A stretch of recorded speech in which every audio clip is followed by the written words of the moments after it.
Welcome back to Primetime News, and a special welcome to those of you watching online at onespotmedia.com. A business operated by a popular track and field athlete is being singled out this evening for repeatedly breaching COVID-19 protocols. The revelation came from local government minister Desmond McKenzie, who is again threatening tough action against entertainment entities who continue to disregard the measure.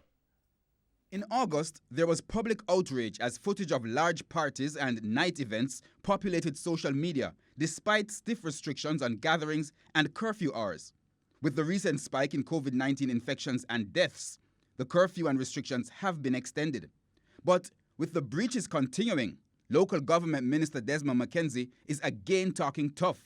There is no man or woman in this country who is above the law. At an NSWMA function Wednesday morning, Mr. McKenzie said he has reported one popular entertainment venue in Kingston which continues to operate up to minutes to 11 each night. This venue, which is owned by a popular Jamaican Olympian, that the police on more than one occasion has arrested and charged persons at this venue for breaching the orders.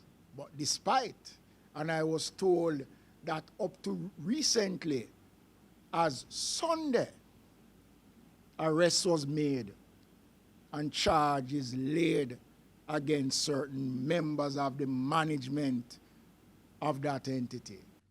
Mr. McKenzie refused to name the entity. However, he says the proprietors were called to a meeting at the local government ministry's offices Wednesday afternoon. The details and results of that meeting were still not forthcoming up to news time. The country has recorded 52 deaths since September 1, jumping from 24 to 76. The number of positive cases has also doubled, jumping from 2,683 at the start of the month to 5,395 on September 22. Mr. McKenzie, who is Member of Parliament for Western Kingston, insists that the laws will be enforced equally across all areas. The country cannot afford for any special sector of the society to violate the laws and to get away with it. And then we turn our attention on people in downtown, in my constituency, and other areas, while the uptowners are living the life of the Joneses.